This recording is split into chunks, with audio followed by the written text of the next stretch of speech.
Jen, thanks very much. It's certainly a pleasure to be here today with all of you. I'm here primarily to talk about food and nutrition security, and you may think that that is just about food and nutrition security, but in fact it's about a lot more than that. When you understand that 25% of America's workforce is directly or indirectly impacted by the food and ag industry, that it represents a significant percentage of our GDP, that educational achievement is somewhat dependent on youngsters having healthy and nutritious food as they begin their school year and school day, and the fact that it is a noted effort in reducing poverty, food and nutrition security becomes an important issue. And certainly we've seen the impact of that during the course of the pandemic. When the American Rescue Plan was enacted, hunger in the United States was at 14% of our population, which was an incredibly high number. Today, as a result of the investments under the American Rescue Plan, we now know that hunger has dipped to 8% of America's population. That's a remarkable drop in a 6-month period. It is a result of extending SNAP, as we did in the American Rescue Plan, creating a summer EBT program that will institute opportunities for nearly 30 million children to have access to nutrition during the summer months, increasing our commitment to WIC, and basically making a down payment, if you will, on hunger reduction. We have the opportunity over the course of the next several months, as Congress considers the American Job Plan and the American Family Plan, to cement those results and to actually build upon them. There are 3 key investments for nutrition and food security in the American Families Plan. First, we're going to make permanent this incredible and historic effort to feed kids during the summer months. There are, as I said, nearly 30 million American children who are in free and reduced lunch status in schools. At the end of the school year, there is no program other than a summer feeding program, which impacted and affected several million of those 30 million children. Now we have the opportunity to provide each one of these families with a card that looks like this.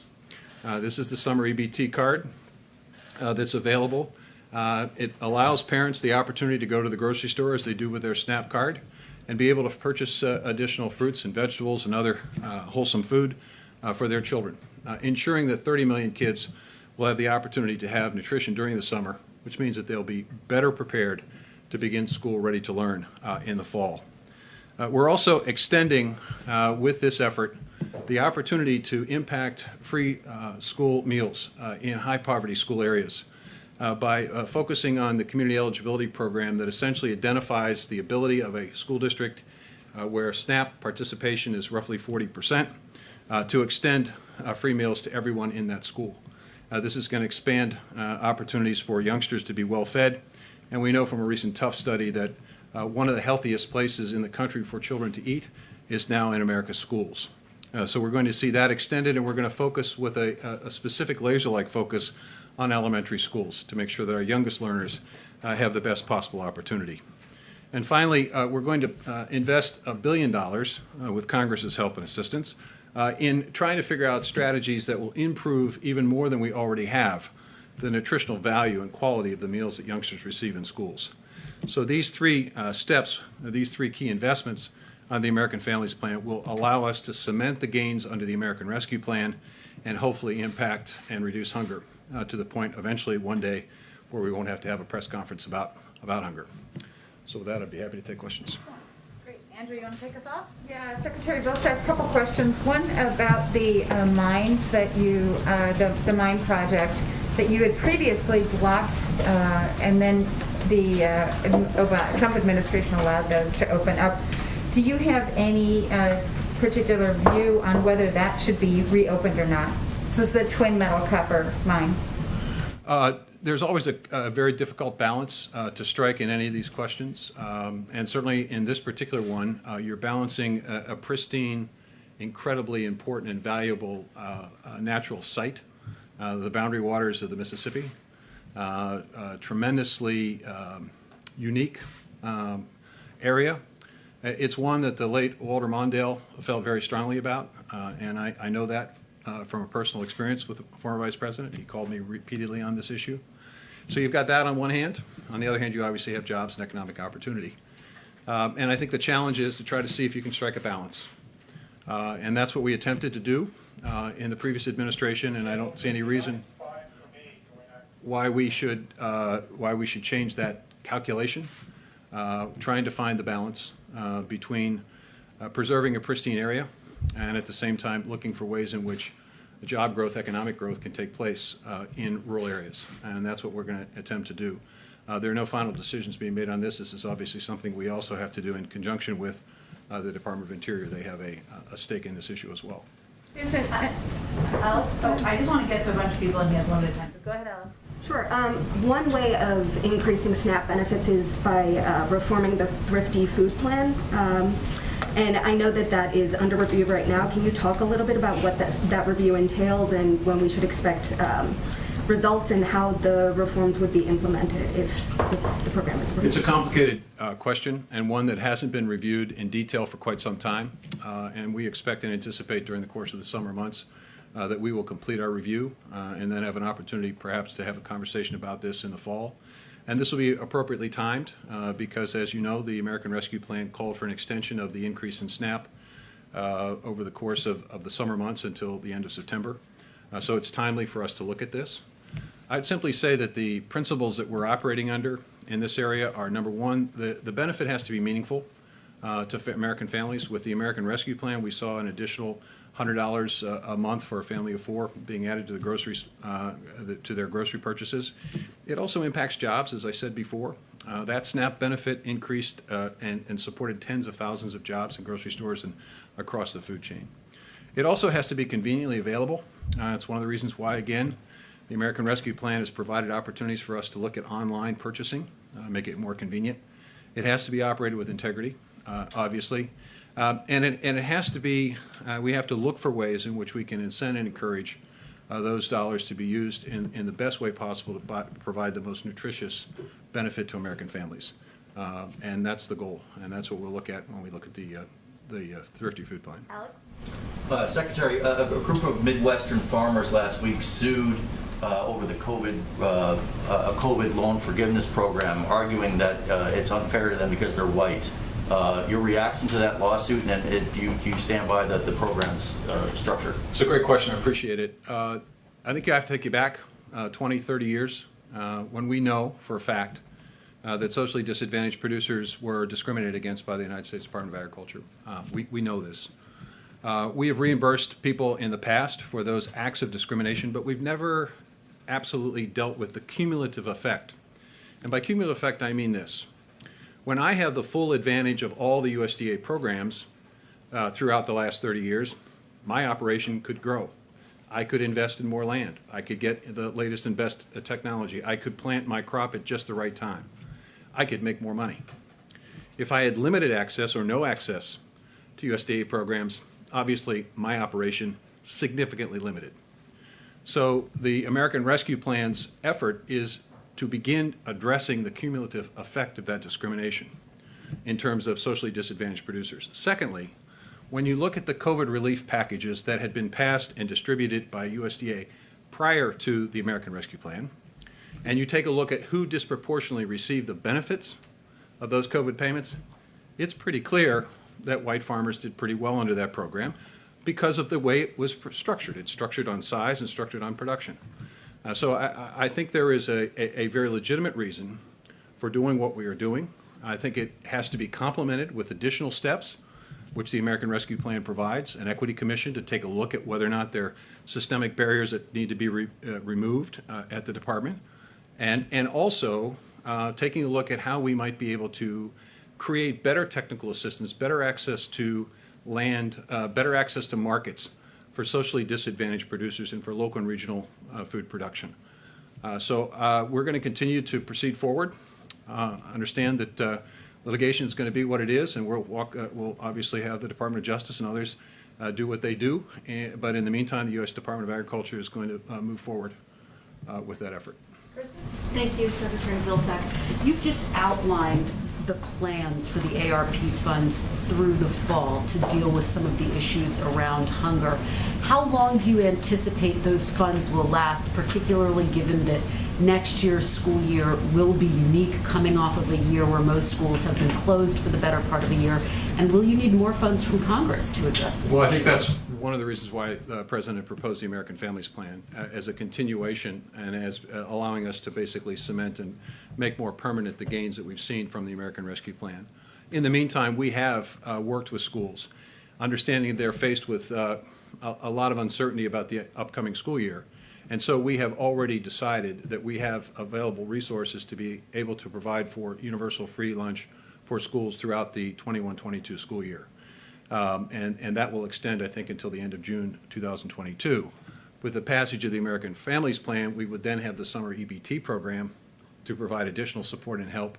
And that would give us, I think, enough lead time for school districts to be able to adjust back to what the new normal will be. In the meantime, we'll be looking at hopefully the use of the pilot under the American Families Plan to see if there are ways in which we can incent additional nutritional value for those meals, and we'll be using, hopefully with the passage of the American Families Plan, a more targeted effort in high poverty schools, elementary schools, to expand universal free meals.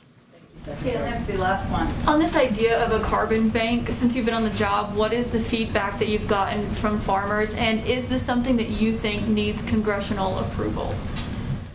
You know, I was at a meeting yesterday with the Environmental Protection Agency administrator, Michael Regan. He did a terrific job. We had probably 25 farmers. I was very pleased with the level of support and interest that the farm community has for ways in which they can be engaged in this effort to reduce emissions and to be engaged in this climate effort. We had multiple questions about this in terms of how can we do this? Not we're against it or we are opposed to it or we don't think it should happen. It was how can we do this? How can we be part of this? Because farmers understand something very, very fundamental about this. This is the opportunity of a lifetime for us to create additional revenue opportunities for farmers. Now, why is that important? Because today, 89.6% of American farms, the majority of income does not come from the farm for those farm families. That means they have to have an off-farm income. So it's the Department of Agriculture's job to find more, better, and new markets. Climate provides that opportunity. Whether it's a fund, or whether it's conservation resources, whether it's investments in technology that will allow them to capture methane and reuse it, or whether it's creating new opportunities for bioprocessing and new jobs in rural places, all of that has to be done. And I think the USDA has enormous capacity and enormous set of tools that can be used to provide the resources to work with the farm community to embrace this future. And I think they are in agreement with President Biden when he says the net goal here is net zero emissions by 2050. I think that's doable, and I think in doing it, I think we'll improve income opportunities for farmers. We'll certainly do right by the environment, and I think we'll also have healthier and better soil and cleaner water. Would it need congressional approval, a carbon bank? Well, it needs congressional approval in the sense that you have resources in all of these programs that require funding. We have a lot of flexibility already at USDA, and we're going to be utilizing that flexibility in a way that creates more new and better markets. And I think farmers are going to find that to be they're going to be very agreeable with that. Thank you, Thank you. Secretary Vilsack. Thank you, And as always, if you all have follow-up questions, we are happy to connect you with his team following the briefing. Thank you, and we'll love to have you back. Thank you so much. I'll just note my first campaign was for the Secretary's gubernatorial race in 2002, so full circle. Couple of items, additional items for all of you at the top.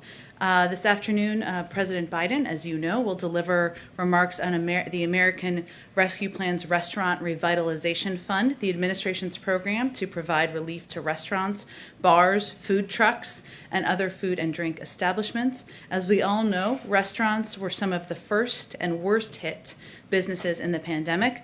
The Restaurant Revitalization Fund provides $28.6 billion in direct relief to restaurants and food and beverage establishments, and prioritizes those that are women-owned, veteran-owned, and owned by other socially and economically disadvantaged individuals by only funding applications from these businesses for the first 21 days of the program. Then it expands beyond there. Earlier today, the president also visited one local restaurant that was a beneficiary of relief funding through the Revitalization Fund's pilot program. Taqueria Gemelas, I'm going to butcher that, and I apologize. I want to go there and have some tacos. Is owned in part by Mexican immigrants, and during the pandemic went from 55 employees to just 7. So clearly in great need. These funds will allow business owners to complete delayed projects, rehire and raise the wages of their staff, pay their rent, and operate with confidence again. Applications for the program opens up on Monday, and in just the first 2 days of the program, 186,200 restaurants, bars, and other eligible businesses in all 50 states, Washington, D.C., and 5 U.S. territories applied for relief. 97,600 applications came from restaurants, bars, and other eligible businesses owned and controlled by women, veterans, socially and economically disadvantaged individuals, or some combination of the three. 61,700 applications came from businesses with under $500,000 in annual pre-pandemic revenue, representing some of the smallest restaurants and bars and businesses in America. We look forward to implementing that program. With that, I think we can go, Alex, to you. Questions? So the CDC's summer camp guidance is very strict, as Dr. Fauci acknowledged today. It requires even adults who have been vaccinated to wear masks outside at all times. It requires children to be socially distanced. Can you explain why that contradicts the administration's guidance that vaccinated adults don't have to wear masks outside? And also, Dr. Fauci suggested that it may change as the science becomes clearer. But is the administration at all concerned that there won't be compliance with something this strict, and there won't be compliance if it continuously changes? Sure. Well, first, I think everyone can expect that the guidance will continue to be updated and will continue to change. And I think as a parent myself of kids going to summer camp, don't tell them I said that, I would welcome that.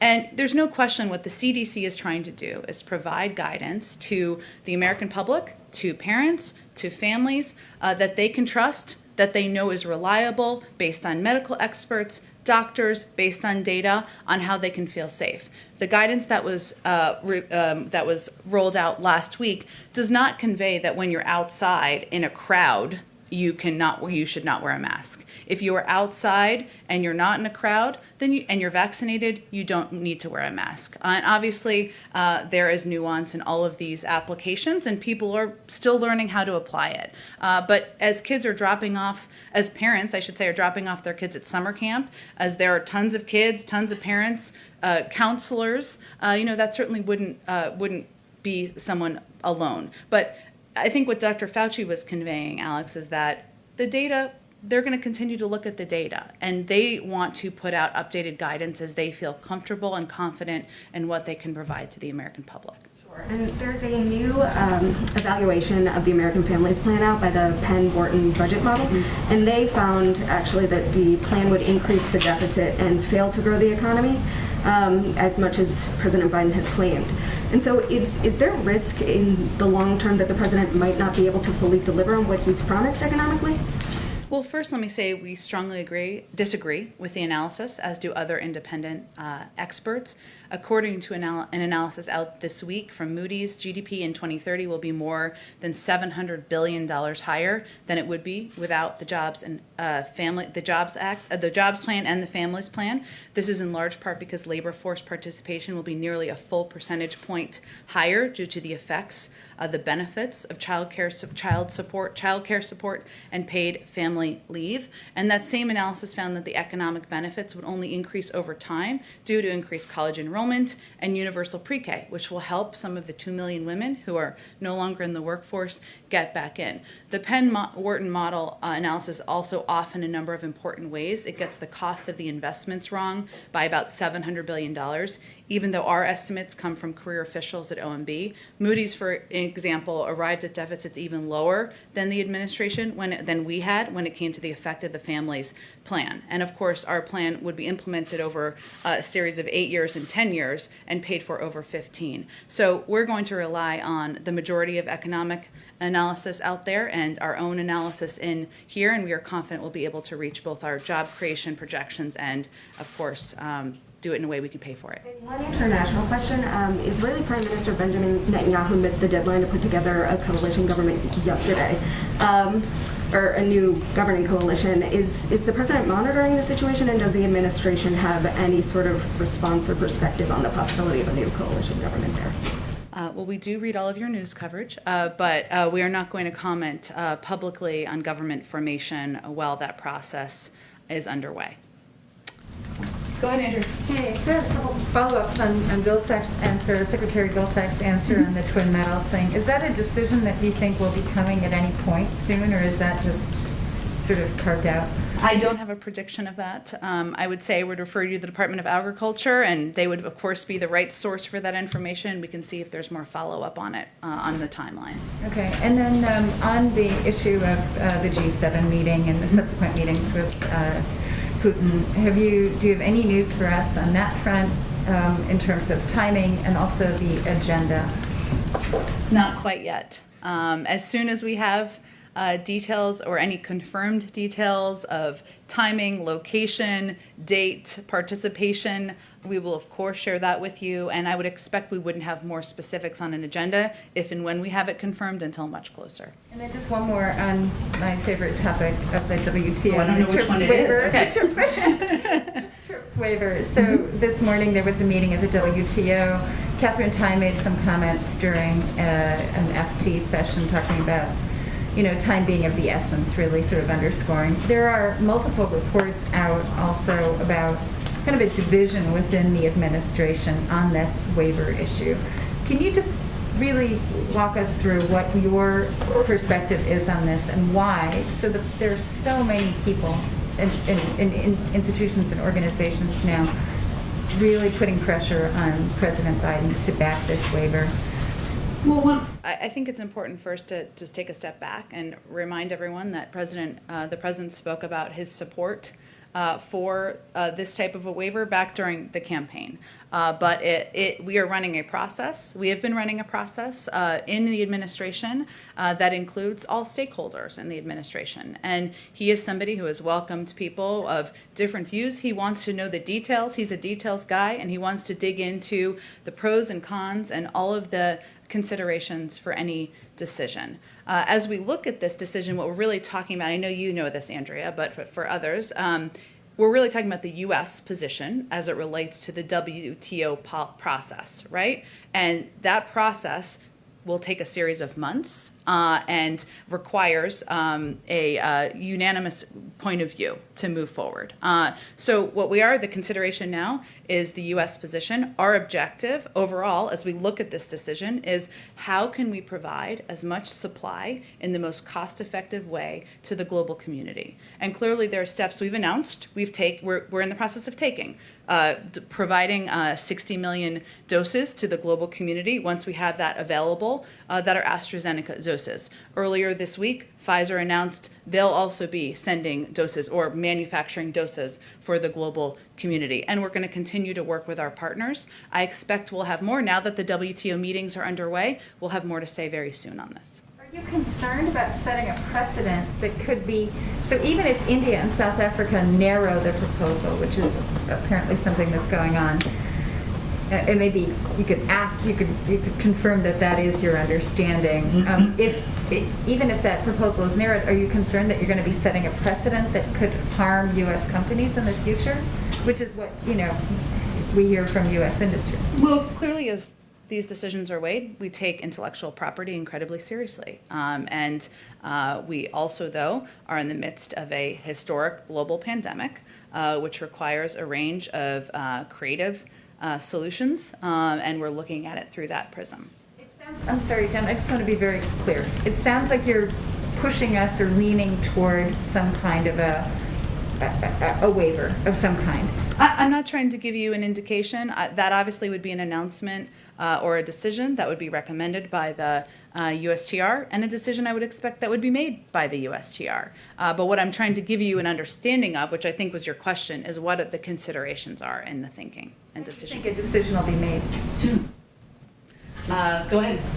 I have questions on a couple of different topics. The first is on the debt limit. Is the White House concerned about being able to avoid a government shutdown and raising the debt limit, considering the Treasury is unsure how long it can use the extraordinary measures it has?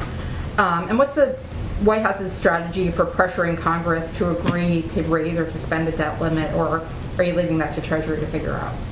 Well, first, I will say that on the issue at hand, raising or suspending the debt ceiling does not authorize new spending. Sometimes I'm not saying you're confused about that. Some people sometimes are. It merely allows Treasury to meet obligations that Congress has already approved. So certainly they would be in the lead, as they have historically been in most administrations, on making that case. We expect Congress to act in a timely manner to raise or suspend the debt ceiling, as they did 3 times on a broad bipartisan basis during the last administration, including the same year that the former president signed into law tax cuts that added $2 trillion to the deficit. So we certainly expect they will move forward, that this is something that has been done in a bipartisan basis. Democrats and Republicans have called for it in the past, and that's what we'll be advocating for. Senate Minority Leader Mitch McConnell said this morning, when asked about kind of the issues within his own party, that, quote, 100% of my focus is on stopping this new administration. And he touted kind of the unity within his caucus, from Susan Collins to Ted Cruz. Are you concerned that it will be difficult to work with Republicans when you have these kind of statements coming from their leader? Well, I guess the contrast for people to consider is 100% of our focus is on delivering relief to the American people, on getting the pandemic under control and putting people back to work. And we welcome support, engagement, and work with the Republicans on that. And the president has extended an open arm to that. The door to the Oval Office is open. He's invited Senator Capito to bring a group of her choosing to the White House next week. And we think there is opportunity for agreement to deliver on relief to the American people. One quick question. A judge this morning struck down the CDC's national moratorium on evictions. Do you have a response to that and the administration's plans to appeal potentially? Yes, I do. We understand, and this just happened, as you alluded to this morning. We understand the Department of Justice is reviewing the court's decision and should have more to say later today. We also recognize, of course, the importance of the eviction moratorium for Americans who have fallen behind on rent during the pandemic. A recent study estimates that there were 1.55 million fewer evictions filed during 2020 than would be expected due to the eviction moratorium. So it's clearly had a huge benefit, but we would expect that a response and any, of course, decision about additional action would come from DOJ, and you may hear more from them today. Go ahead, Christine. Thanks, Jen. Facebook has decided to keep former President Trump off of its platform for now. Senator Ted Cruz tweeted the following: for every liberal celebrating Trump's social media ban, if the big tech oligarchs can muzzle the former president, what's to stop them from silencing you? What do you make of that comment? Does he have a point? Well, let me first say that this is an independent board's decision, and we're not going to have any comment on the future of the former president's social media platform. That's a decision that it sounds like the independent board punted back to Facebook to make in the next 6 months, as I know you all have reported. The president's view is that the major platforms have a responsibility related to the health and safety of all Americans to stop amplifying untrustworthy content, disinformation and misinformation, especially related to COVID-19, vaccinations, and elections. And we've seen that over the past several months, broadly speaking. I'm not placing any blame on any individual or group. We've seen it from a number of sources. He also supports better privacy protections and a robust antitrust program. So his view is that there's more that needs to be done to ensure that this type of misinformation, disinformation, damaging, sometimes life-threatening information is not going out to the American public. You're saying more that needs to be done. Are there any concerns, though, about First Amendment rights? And where does the White House draw the line on that? Well, look, I think we are, of course, a believer in First Amendment rights. I think what the decisions are that the social media platforms need to make is how they address the disinformation, misinformation, especially related to life-threatening issues like COVID-19 and vaccinations that continue to proliferate on their platforms. I want to ask you also, Jen, about police reform. President Biden said he wanted it done by the first anniversary of George Floyd's death, May 25th. Is he confident that Congress can meet that benchmark? Where do those negotiations stand? Well, the negotiations are between members of Congress. So, and he, of course, is confident in those discussions and the work that is happening under the leadership of everyone from Congresswoman Karen Bass to Senator Cory Booker, obviously Senator Tim Scott, who he called out in his speech just last week. And we are in close touch with, of course, negotiators and kept abreast of their progress, but we will wait to see what comes out of those discussions. If you do the math, though, this puts police reform in some regard ahead of the negotiations, one would think, for the American Families Plan, the infrastructure plan, which he set an end of the summer deadline for. Is this now the president's top priority? Does he want Congress to tackle this first? Well, I would say that the president believes Congress can and should move forward with multiple policies at the same time. And certainly that is what is happening on Capitol Hill. Those members who are playing central roles in these negotiations, and obviously they can speak to the frequency of the discussions and the status of them, and we defer to them. They will be important participants, of course, in any outcome of negotiations around the American Jobs Plan, but those negotiations can happen simultaneously. Just finally, Jen, how does he see his role? I mean, he's the one making this call to get this done. Has he reached out to Tim Scott, the person who's leading the charge on the GOP side? I don't have any calls or engagements to read out to you, but I can say that, as you know, a number of representatives of the families were here just last week meeting with some senior members of the White House leadership. The president has talked about how it's long overdue to put in place police reform measures that will help rebuild trust in our communities. He used his joint session speech, the highest profile moment in a president's first year, to talk about that and make the case. And but the negotiations are happening between members of Congress. He feels that's the appropriate place for them to be, and we will continue to use opportunities to call for this moving forward. Go ahead, Kristen. Kristen, I got confused. Caitlin, there's a lot of K's. It's a Wednesday. Go ahead, Caitlin. All right. Kristen and I also have been dressing a lot lately, so it's fine. Not today. Kristen has a very good mask on today. This Kristen, both of your masks. Go ahead. Okay.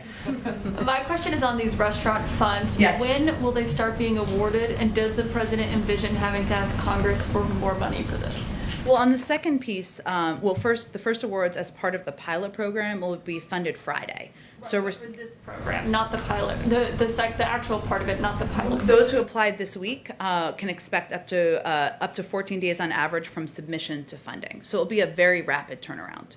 Okay, and does he envision asking Congress for more money for this? When Congress comes back, we are happy to discuss the best ways to further support small businesses, including restaurants hurt by the crisis. So he's certainly open to that. And as I noted, there has already been a large interest in this program, and there are great needs across the country from these small businesses, from these restaurants that are in communities across the country. So we're happy to have a conversation with Congress about that. Okay, and my question on the patents, you were talking about how the president last summer expressed his favor for waiving these so countries would be able to mass produce these vaccines once they're ready. Of course, that was when they were not ready yet last summer. Yeah. So just to be clear, is that still his position? That has been his position. He also believes that there needs to be an internal policy process. That's what's been ongoing. The recommendation, the appropriate process, the recommendation to come from the USTR, and then any announcement about a decision would come from USTR. And that's how government should function and should work. And as and I noted in response to Andrew's question, there are of course considerations, but we're also in the midst of a global pandemic, and our objective is to getting as much supply out into the global community as quickly as possible in the most cost-effective manner as we can. But what did he communicate to Catherine Tai, his trade representative, before these meetings with the WTO on this are underway? Well, there have been discussions happening here through a policy process. I don't think his comments he made last summer are a secret. They're certainly not. But again, he's a believer that you need to have all parties at the table, everyone providing information, hearing details, pros and cons of every decision. And that's exactly what he asked for from his policy teams. So given what he's heard from the policy teams, from the health experts, people like Dr. Fauci have weighed in publicly about whether this would be helpful in making vaccines right now, or if that would be further down the road. But is his position still what he said last summer, which is absolutely positively he will ensure there are no patents standing in the way of other countries and companies mass producing these life-saving vaccines? That has been his position, but he is the President of the United States who believes in the advice, the counsel, the considerations of his policy teams, and that has been the process that's been ongoing over the last several weeks, and I expect we'll have more to say quite soon. It's also important to note, just in response to one of the things you said, that this is about the U.S. position. There would be an entire process at the WTO that would likely be months in the making. And that's just how the process works. So there's also a consideration leading up to that. Okay, thank you. Okay, go ahead. Thank you, Jen. Yesterday, you said that the CDC engaged with around 50 stakeholders when coming up with these guidelines for reopening schools. So in addition to the Teachers Union, the American Federation of Teachers, who are these other roughly 50 stakeholders? Well, let me give you, I'm not going to read all 50, and I'm happy to send them to you after. But just as an example, while I find this lengthy list, they include the YMCA, they include the Council of Chief State School Officers, the National Association of School Nurses, the National Governors Association, Big Cities Health Coalition, Autism Speaks, Council of Great City Schools. So there's a range of organizations, and as we were talking about yesterday, the objective is to have a better understanding of implementation, how it would work, and ensure that these guidelines can be implemented and they would not provide harm to the communities that they would be impacting.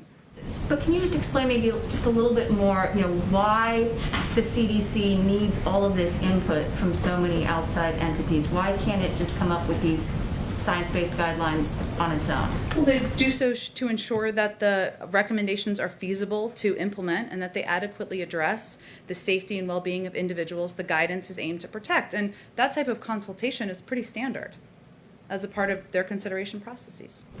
One other topic. Sure. Right now, there is a huge Chinese rocket in outer space that's going to be crashing down to Earth, likely on Saturday, and nobody knows exactly where. It'll likely be in an ocean, but it could, or pieces of it could, come down over a populated area, and this isn't the first time that China has knowingly allowed something like this to happen. So does the White House condemn this kind of repeated reckless behavior from China's space program? Well, let me first say that U.S. Space Command is aware of and tracking the location of the Chinese Long March 5B in space. And obviously the Space Command would have more specifics on that tracking and additional details. The United States is committed to addressing the risks of growing congestion due to space debris and growing activity in space. And we want to work with the international community to promote leadership in responsible space behaviors. It's in the shared interests of all nations to act responsibly in space to ensure the safety, stability, security, and long-term sustainability of outer space activities. So cooperation is a hallmark of our approach. We're going to work with our international partners on that, and certainly addressing this is something we'll do through those channels. And just a quick follow-up. If this rocket does cause some serious damages here on Earth, would the White House enforce China paying some sort of compensation as required by the UN Space Liability Convention? Well, again, I think we'd of course refer to the advice and guidance from U.S. Space Command and Department of Defense and others, but we're not at this point. We are certainly tracking its location through U.S. Space Command, and hopefully that's not the outcome that we are working through. Okay, go ahead, Eli. Thanks, Jen. I'm just interested if you have any response to some of the moves made this week by a few Republican governors to get rid of, protections that were in place for people, public benefits, also public health restrictions, basically sending the message that the pandemic is over and sort of criticizing Washington, the CDC, the bureaucrats, as Ron DeSantis put it, for telling people they still need to wear masks indoors, those sorts of things, saying that the vaccines have worked. How are you trying to thread that needle by celebrating the progress of all the people who have been vaccinated and keeping these things in place, and also trying to keep people from viewing this through a political lens? Any outreach to any of these Republican state officials about the message they're sending and any response to them from the podium? Sure. Well, first, we not only do a governor's call every single week with governors from across the country, from red states and blue states, to talk about implementation, any changes we're making to allocations, as we talked about just yesterday. But we also have regular engagement with governors and local officials about where the public health guidance is going, questions they have, and even sometimes challenges they have in their communities. our position from the federal government continues to be that the public health guidelines are in place to keep people safe, not just governors and leaders of states, of course, but people in communities, families, kids, people who are in vulnerable populations, and that we'll continue to communicate that from the federal level, even as governors are pulling back their implementation in some places where it might be premature. The president yesterday was talking about transitioning from the mass vaccination centers largely in urban and suburban areas and trying to really be more deliberate, proactive about getting the vaccine to people in outlying areas, rural areas. Is there any concern about having enough vaccinators to reach people in those areas? Will this mostly be run through local pharmacies, or is there going to be a similar effort to authorize different people in sort of medical fields to be able to administer vaccines? Well, we did take that step some time ago to expand the type of individuals who are qualified to be vaccinators, because early on we recognized that it wasn't just about supply, it was also about locations, and obviously, as you alluded to, we've made some changes and adjustments, but also about vaccinators and ensuring that a larger group of individuals, dentists, veterinarians, others, could also be eligible to do the vaccine and get it into people's arms, because we want to ensure that in a range of communities across the country, there's a range of options for people who can do exactly that. So that's not a concern that we are tracking at this point in time, a lack of, because we did a lot of work preparing for those needs. And I would say that, there were some mass vaccination sites we opened even last week, but what we announced yesterday is a kind of a phased approach based on the phase we're in at this point in time, which is that we are recognizing the daily numbers will go down a bit because we're at such a high percentage rate relative to where people thought we were at this point in the pandemic. And we know it will be harder and harder to reach people and meet people where they are, hence the increase, as you suggested, in walk-in hours, or the announcement of walk-in hours on mobile units, on partnerships with primary care physicians and doctors to make it even easier and more accessible for people to get the vaccine. Just one more on tomorrow on the trip to Louisiana. So far, the president has mostly traveled to states that are, competitive swing states. Louisiana is obviously a red state, but has been impacted by COVID. Except for Texas and Ohio. Well, okay. But, there's been a lot of travel to some of these states. Can you just talk a little bit about the takeaway that people should have when they see the president showing up, in deep red Louisiana tomorrow and the issues that he wants to draw attention to? Sure. Well, first, the president, when he was elected, knew from day one he was going to govern for all Americans, and that was going to be his objective. And so even if it's for people who didn't vote for him, for states who didn't vote for him, his focus is on delivering for them. So tomorrow he'll make 2 stops in Louisiana. His focus will be on talking about the American Jobs Plan and how that plan, in a historic investment in infrastructure, rebuilding the type of bridges, roads in Louisiana that are long overdue to be upgraded, could help not only people's travel and commutes, but also create jobs in these communities. And it's not about just delivering for people who voted for him or people who have blue check marks next to their name because they're Democrats. And that's part of what this message should send, this visit should send. Go ahead, Hans. I get that you sort of prefer the Moody's model over the Penn Wharton. I'm just curious if the White House is going to accept whatever CBO and JCT scores the president's proposals at. Well, I think our issue with the Penn Wharton model was the data it was based on and that it was off. And so we'll have to look at what the data that any future analysis is based on, and then we'll give an assessment. Okay, so even official, you're not embracing whatever the official assessment will be from CBO and JCT? Well, Hans, there is no assessment at this point in time. Our assumption is that they would be abiding by accurate data, so we'll look forward to seeing those assessments. And when do you expect those assumptions and data to come in? I don't have a prediction of that. Thank you. Suggest you ask them. Go ahead, Alex. Does President Biden agree with Governor Whitmer's decision on the oil and gas pipeline? She's citing essentially water quality issues. It's really angered Canada. Does President Biden agree with that decision? I'd have to take a closer look at the pipeline. I mean, we have been evaluating in a case-by-case scenario. Which pipeline are you talking about? The Enbridge. The Enbridge one. we look at each pipeline through the prism of the impact on the environment and also the impact on the economy, and we make assessments. So I'd have to talk to our team if that assessment's been concluded or not. Okay, and the president's going to be talking about implementation later. What sort of oversight plans are being talked about as far as the spending and making sure it's For the restaurant program or just the programs in general? in general, inspector generals? I mean, can you give us an idea of what sort of oversight is being talked about? Well, first, the president came into this job having served as the person overseeing the implementation of the American Rescue and Recovery, the ARRA, back in the early days of the Obama-Biden administration. He takes waste, fraud, and abuse incredibly seriously, and we have put in place changes and reforms to programs at SBA and other programs that have been implemented where we've seen incidents of that in the past.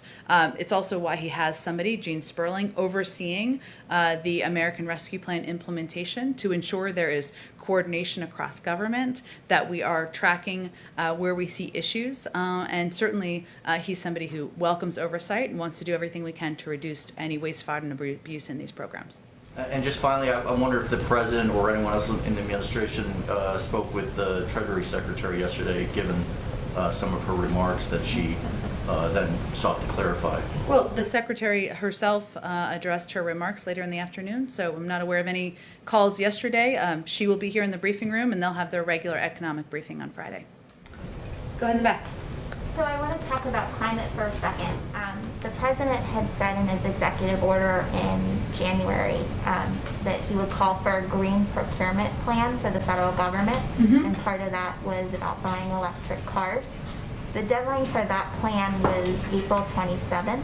Do you know what the status of it is and why the delay? I don't have an update on the status. It is something, as you noted, he talked about early administration. He's absolutely committed to, but I'm happy to check with our team and see where our report on that lives. And I also want to ask, does the Biden administration have a timeline at this point for issuing pardons and commutations? I don't have any previewing of that to provide, and probably won't from here. Go ahead in the back. Yes, is the Los Angeles Mayor Eric Garcetti under active consideration to be the ambassador to India or any other country? I don't have any personnel announcements or assessments to make here from the podium, but hopefully we'll have some more formal announcements on ambassadors soon. And the Tokyo Olympics are 12 weeks out. At what point does the president need to make a decision about his attendance? His attendance? And what factors are delaying the announcement? Well, I think the president and his team assess any invitation as it comes in, but 12 weeks is some period of time. I don't have any updates or predictions on whether or not he'll travel or accept the invitation made to attend the Olympics. Go ahead. Thanks, Jen.